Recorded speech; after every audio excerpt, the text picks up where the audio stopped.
जय श्री राधे कृष्णा। आज सभी का आपके अपने YouTube चैनल पर स्वागत है। आज गुप्त नवरात्रि का 7वां दिन है और आज के दिन हम 7वीं महाविद्या माता धूमावती की कथा का श्रवण करेंगे। आप सभी को गुप्त नवरात्रि की ढेर सारी शुभकामनाएं। माता रानी सदा आप और आपके परिवारजनों की रक्षा करे। गुप्त नवरात्रि के 7वें दिन महाविद्या धूमावती की पूजा की जाती है। शास्त्र के अनुसार माँ धूमावती का कोई स्वामी नहीं है, इसलिए यह विधवा माता मानी गई है। ज्योतिष शास्त्र के अनुसार इनकी साधना करने से भक्तों के जीवन में निडरता और निश्चिंतता आती है, साथ ही आत्मबल का विकास भी होता है। ऐसी मान्यता है कि महाविद्या धूमावती शुक्री के रूप में प्रत्यक्ष प्रकट होकर अपने भक्तों के सभी रोग और कष्ट को दूर करती है, उनके शत्रुओं का नाश करती है। महाविद्या धूमावती की पूजा करने के लिए ब्रह्म मुहूर्त में उठकर स्नान आदि से निवृत्त होकर अपने मंदिर में गंगा जल छिड़ककर पवित्र करना चाहिए। फिर माँ का ध्यान करते हुए जल, पुष्प, सिंदूर, अक्षत, कुमकुम आदि उन्हें अर्पित करने चाहिए। अपनी सामर्थ्य के अनुसार फल फूल या मिठाई भी अर्पण करना चाहिए, नहीं तो आप लौंग और बतासे का भोग भी महाविद्या को अर्पित कर सकते हैं। धूप दीप जलाकर मंत्रों का जाप करना चाहिए और फिर वेद की कथा भी सुननी चाहिए। आरती करने के साथ क्षमा याचना करनी चाहिए और मनोकामना पूर्ति के लिए महाविद्या से प्रार्थना भी अवश्य करनी चाहिए। महाविद्या धूमावती के प्राकट्य से संबंधित कथाएं भी अनूठी है। पहली एक कथा के अनुसार, जब देवी सती ने अपने पिता के यज्ञ में अपनी इच्छा से स्वयं को जलाकर भस्म कर दिया, तब उनकी जलते हुए शरीर से धुआं निकला। उससे ही महाविद्या धूमावती का जन्म हुआ था, इसीलिए यह हमेशा उदास अवस्था में दिखाई देती है, यानी कि महाविद्या धूमावती धुएं के रूप में ही देवी सती का भौतिक स्वरूप है। दूसरी कथा के अनुसार, जब एक बार देवी पार्वती भगवान शिव के साथ हिमालय पर्वत पर विचरण कर रही थी, तभी उन्हें बहुत जोरों की भूख लगी। भगवान शिव से कहने लगी कि हे महादेव, मुझे भूख लगी है, तो कृपया मेरे लिए भोजन का प्रबंध किया जाए।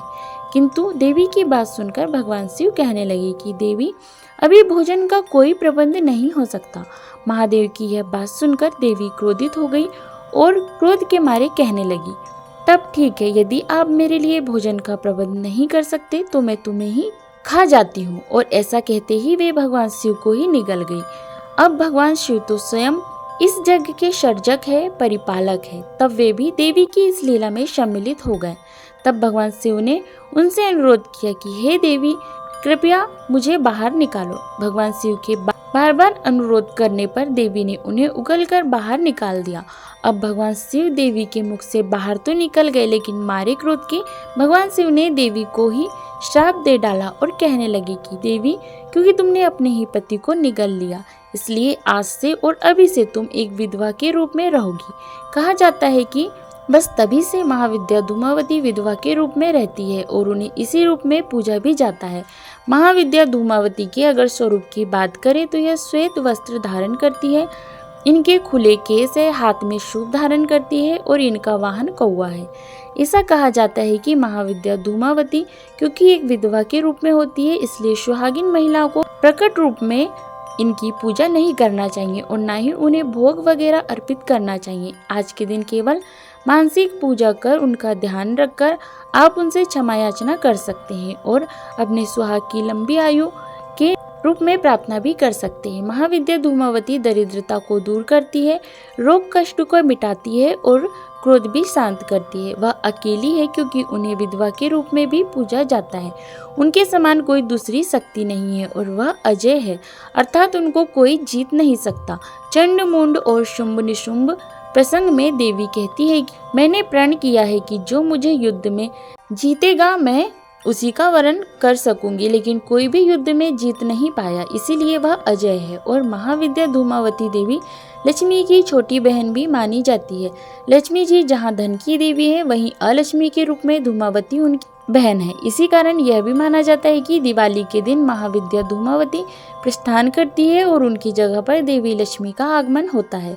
अकेली, विरक्त, स्वनियंत्रित, उनका कोई स्वामी नहीं है। जहाँ भी रहती है, जहाँ भी जाती है, अकेली ही जाती है। इसी तरह दरिद्रता भी अकेली ही रहती है, उसके साथ कोई नहीं रहता।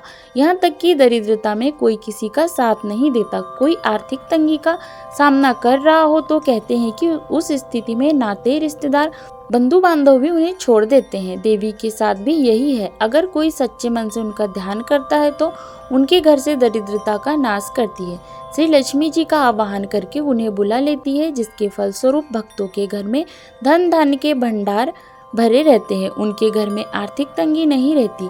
महाविद्या धूमावती की पूजा करते हैं तो अपने घर को अच्छे से साफ करके, खासकर मंदिर के आसपास, मंदिर में कहीं भी गंदगी नहीं होनी चाहिए। कहते हैं कि इस दिन आप यदि महाविद्या की पूजा करते हैं तो आपके घर में गंदगी है तो आपके घर में अलक्ष्मी का वास हो जाता है। इसलिए महाविद्या धूमावती का ध्यान भक्त अपने घर की आर्थिक तंगी को दूर करने के लिए विशेष रूप से करते हैं। अगर आप आज के दिन प्रकट रूप में उनकी पूजा नहीं करते या नहीं करना चाहते, तब भी हाथ जोड़कर महाविद्या धूमावती का ध्यान करते हुए उनसे प्रार्थना करें कि आपके घर में, परिवार में जो भी आर्थिक तंगी है उसे वे दूर करें। इसके साथ ही महाविद्या धूमावती से पूजा में, उनके ध्यान करने में कोई गलती हो गई हो तो उसके लिए क्षमा याचना जरूर करनी चाहिए। तो आशा करती हूँ यह जानकारी आपको अच्छी लगी होगी। इसी प्रकार से ज्ञानवर्धक जानकारियाँ प्राप्त करते रहने के लिए, व्रत और पूजा के बारे में जानने के लिए, कथा सुनने के लिए अगर आप चैनल पर पहली बार आए हैं तो चैनल को लाल बटन दबा करके सब्सक्राइब करें, साथ में बेल आइकन भी प्रेस करें ताकि हमारे आने वाले वीडियो का नोटिफिकेशन आपको समय पर मिलता रहे। जय श्री राधे कृष्णा। धन्यवाद।